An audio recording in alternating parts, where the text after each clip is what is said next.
Le moniteur bipait régulièrement alors qu'une nouvelle contraction me submergeait et je serrais la main de mon mari, Julien, en respirant profondément pour gérer la douleur.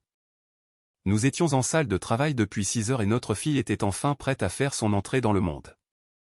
Tout aurait dû être parfait, avec la lumière tamisée que nous avions demandée, la musique douce choisie avec soin qui passait en sourdine, et Julien qui me murmurait des encouragements à l'oreille.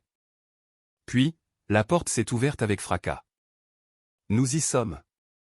Ma belle-mère, Béatrice, est entrée comme un ouragan, son mari Hubert la suivant de près avec cet air renfrogné permanent qu'il arborait depuis le jour où Julien m'avait présenté comme sa petite amie, 3 ans plus tôt.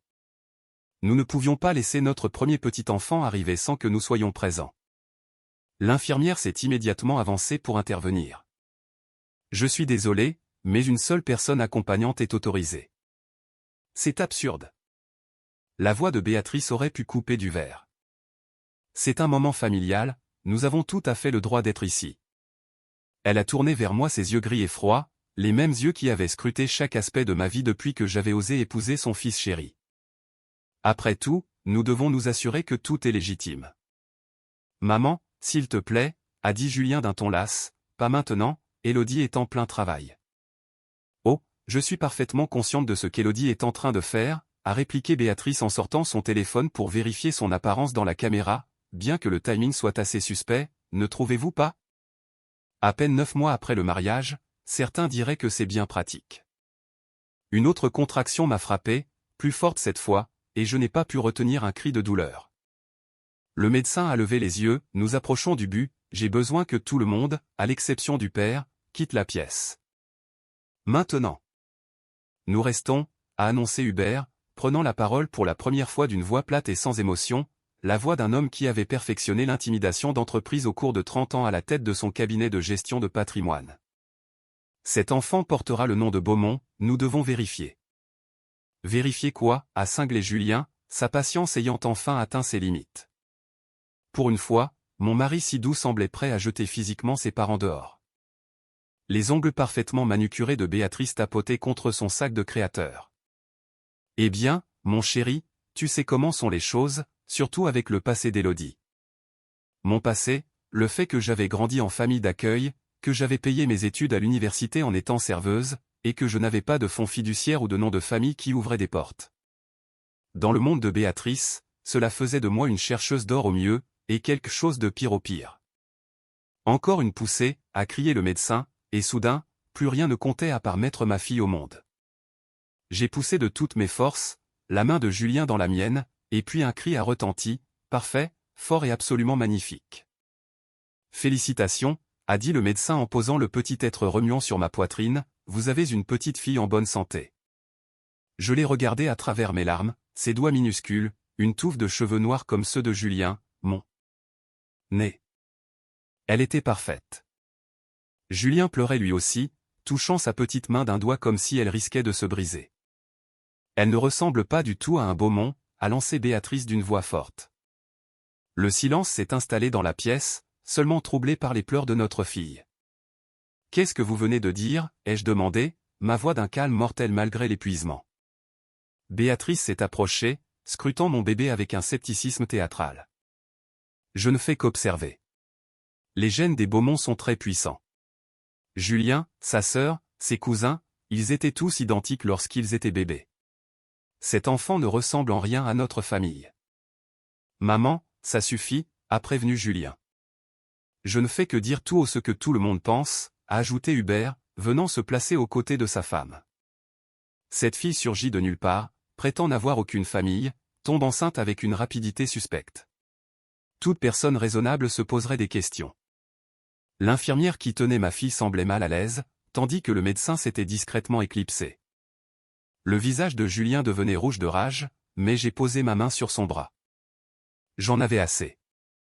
3 ans d'insultes subtiles, à être traité comme une intruse, à voir mon intégrité remise en question à chaque tournant.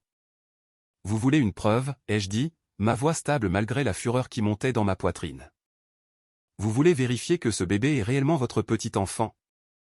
Eh bien, si tu le proposes, a répondu Béatrice avec un sourire doucereux. Un simple test ADN clarifierait tout, n'est-ce pas? À moins que tu n'aies quelque chose à cacher. Commandez les tests, ai-je dit. Tout de suite. Aujourd'hui. Julien m'a regardé avec choc. Élodie, tu n'es pas obligée. Non, ils veulent des preuves. Donnons-leur des preuves. Mais voici ma condition. J'ai regardé Béatrice droit dans les yeux. Nous testons tout le monde. Le bébé, Julien, moi et vous deux. Béatrice a ri, ce petit rire faux et cristallin qu'elle utilisait lors des galas de charité. Pourquoi faire? Nous savons qui nous sommes. Faites-moi plaisir. Vous voulez remettre en question mon intégrité, alors vérifions celle de tout le monde, à moins que vous n'ayez quelque chose à cacher.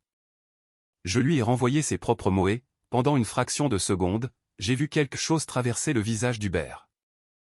De la peur, mais cela a disparu si vite que j'aurais pu l'imaginer. Très bien, a dit Béatrice en agitant la main d'un air dédaigneux. Commandez vos petits tests. Quand ils prouveront ce que nous savons déjà, à savoir que vous mentez à notre fils, vous signerez les papiers du divorce sans contestation et vous disparaîtrez. Et quand ils prouveront que c'est l'enfant de Julien, ai-je rétorqué. Alors nous la reconnaîtrons comme notre petite fille, a dit Hubert avec raideur, et nous nous excuserons pour nos inquiétudes. L'infirmière est revenue avec le représentant juridique de l'hôpital, qui avait été appelé pour gérer ce qui devenait une situation de plus en plus tendue. En moins d'une heure, les tests ont été commandés, avec un traitement en urgence pour des résultats sous 48 heures. Les échantillons ont été prélevés sur tout le monde, même sur Béatrice et Hubert, bien qu'ils aient protesté contre l'indignité de la procédure. 2 jours plus tard, nous étions réunis dans une salle de conférence de l'hôpital. J'avais insisté pour une lecture formelle des résultats en présence de l'administratrice de l'hôpital comme témoin. Béatrice était assise droite comme un i, sa confiance rayonnant comme son parfum, tandis qu'Hubert consultait son téléphone de manière obsessionnelle. Julien tenait notre fille, qui dormait paisiblement, bien heureuse d'ignorer le drame entourant son existence. Le docteur Patricia Henry, directrice de l'établissement, est entrée avec une enveloppe Kraft. J'ai les résultats des tests ADN comme demandé. Je précise que ces tests ont été effectués par 3 laboratoires indépendants pour garantir leur exactitude. Abrégé, a dit Béatrice avec impatience. Le docteur Henry a ouvert l'enveloppe. Tout d'abord, concernant la paternité de la petite fille Beaumont, l'analyse ADN confirme avec une certitude de 99,97% que Julien Beaumont est le père biologique de l'enfant. Je n'ai même pas regardé Béatrice, gardant les yeux fixés sur le docteur Henry, en attente. De plus, a-t-elle poursuivi, l'ADN maternel confirme qu'Élodie Beaumont est la mère biologique, ce qui, je suppose, n'a jamais été remis en question, mais a été testé comme demandé. Voilà, vous voyez, a dit Julien à ses parents, maintenant vous pouvez présenter vos excuses à ma femme. Il y a autre chose, a interrompu le docteur Henry, son expression devenant inconfortable. Comme demandé, nous avons également effectué une analyse ADN comparative sur toutes les parties testées, et les résultats sont inattendus. Un silence de plomb s'est abattu sur la pièce. Le test ADN confirme que Julien Beaumont ne présente aucun lien biologique avec Hubert et Béatrice Beaumont.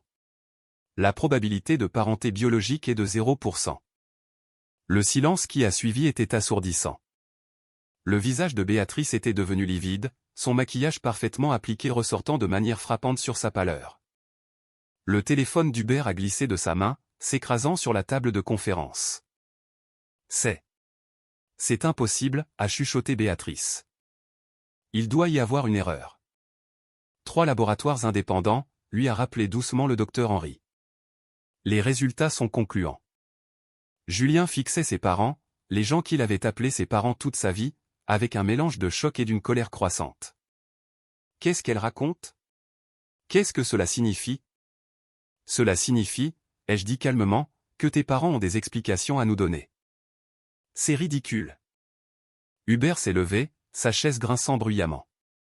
Ces tests sont évidemment erronés, nous allons poursuivre cet hôpital pour. La porte de la salle de conférence de l'hôpital s'est ouverte et une femme âgée est entrée, suivie de 2 policiers.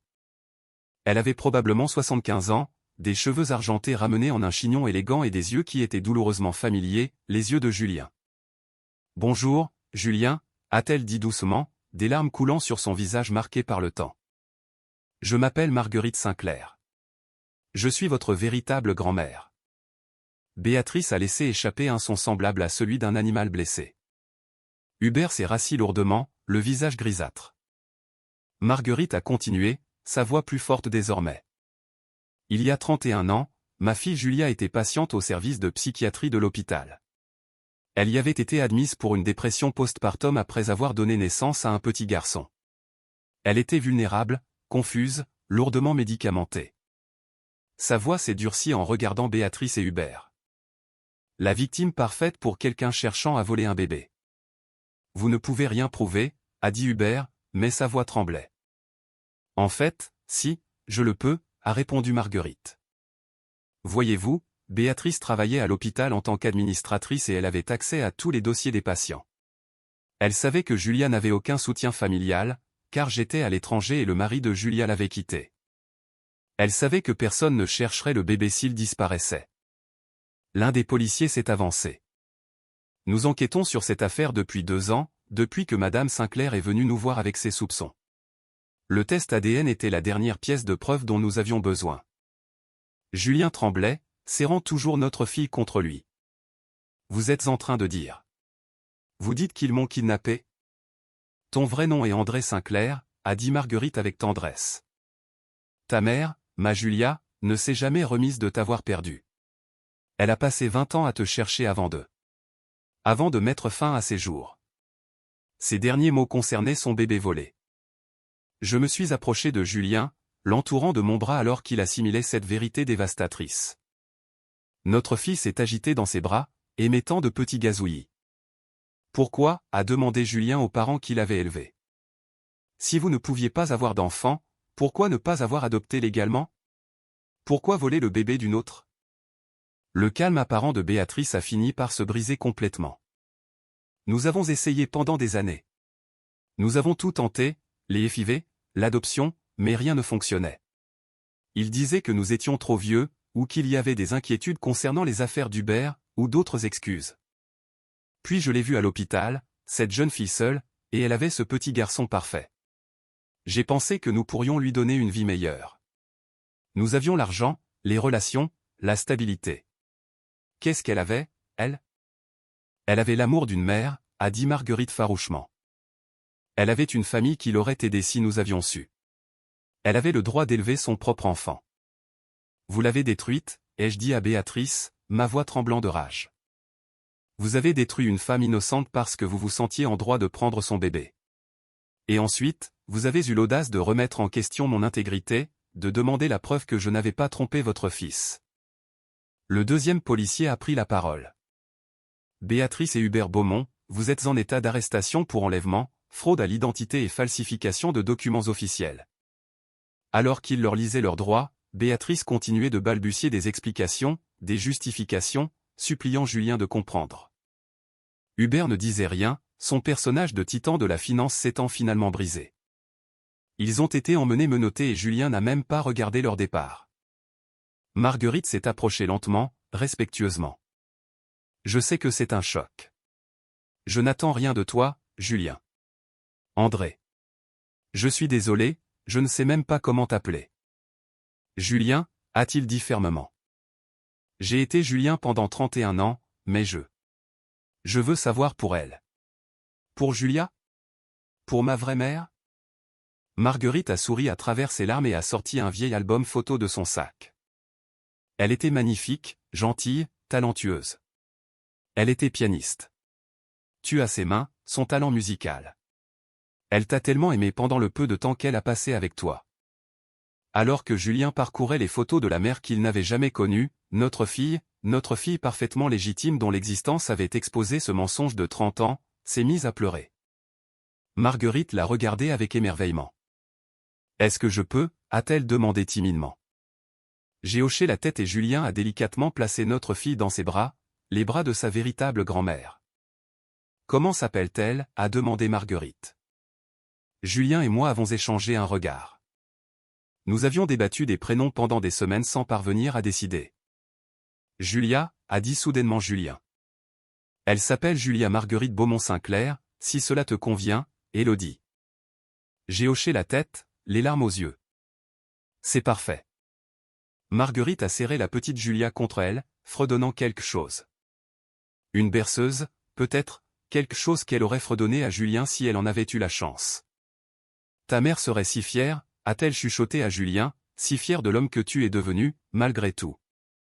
Les mois suivants furent un tourbillon de procédures judiciaires, d'attention médiatique et d'ajustements émotionnels. Béatrice et Hubert furent finalement condamnés à 15 ans de prison chacun pour enlèvement et chef d'accusation connexe. Leurs biens furent liquidés pour verser des dommages et intérêts à Marguerite et pour financer une fondation pour les familles d'enfants disparus. Julien a lutté avec son identité pendant un certain temps, mais la thérapie l'a aidé, tout comme la présence patiente de Marguerite dans nos vies. Elle n'a jamais rien imposé, n'a jamais rien exigé, se rendant simplement disponible chaque fois que Julien était prêt à en apprendre davantage sur ses origines. Elle est devenue pour Julia la grand-mère que Béatrice n'aurait jamais pu être, chaleureuse, authentique et totalement dévouée. La famille élargie des Beaumont a totalement disparu de nos vies, incapable de faire face au scandale. Mais la vraie famille de Julien a commencé à émerger, des cousins avec qui Marguerite était restée en contact, de vieilles tantes qui se souvenaient de Julia, toute une histoire qui lui avait été volée. Pour le premier anniversaire de Julia, nous avons organisé une fête dans le jardin de notre nouvelle maison, achetée avec l'héritage de Julien provenant de la succession de sa vraie mère, de l'argent qu'il attendait toutes ces années. Marguerite jouait du piano pendant que Julia écrasait son gâteau sur sa chaise haute et Julien riait vraiment pour la première fois depuis qu'il avait appris la vérité. Tu sais ce qui est ironique, a dit Julien ce soir-là alors que nous couchions Julia. Béatrice était tellement obsédée par la lignée, par l'héritage familial, par la légitimité génétique, et au final, elle n'avait rien de tout cela. Aucun lien réel avec moi, aucun petit enfant biologique jusqu'à ce que tu lui en donnes un. Aucune famille authentique du tout, juste un mensonge de 30 ans. Et maintenant, ai-je demandé en regardant notre fille dormir. Maintenant, j'ai tout ce qui est vrai, a-t-il dit en me serrant contre lui. Une femme qui s'est battue pour la vérité, une fille qui saura toujours exactement qui elle est et d'où elle vient, et une grand-mère qui n'a jamais perdu l'espoir de me retrouver. C'est bien plus que ce que Béatrice et Hubert n'ont jamais eu, malgré tout leur argent et leur statut. En regardant en arrière, je suis presque reconnaissante pour l'exigence cruelle de Béatrice dans cette salle d'accouchement. Son insistance pour un test ADN n'a pas seulement prouvé mon innocence, elle a exposé sa culpabilité et a rendu à Julien sa véritable identité. Parfois, les plus beaux cadeaux proviennent des endroits les plus inattendus, même des accusations de ceux qui nous veulent du mal. La petite Julia s'est agitée dans son sommeil et j'ai touché sa main minuscule. Elle grandirait en sachant exactement qui elle était, entourée de vérité au lieu de mensonges, d'amour au lieu de manipulation. Le nom de Beaumont ne signifie peut-être plus ce qu'il signifiait autrefois, mais le nom de Sinclair, lui, signifiait la survie, la persévérance et le genre d'amour qui cherche pendant 30 ans sans jamais abandonner, et c'était là un héritage qui valait la peine d'être transmis.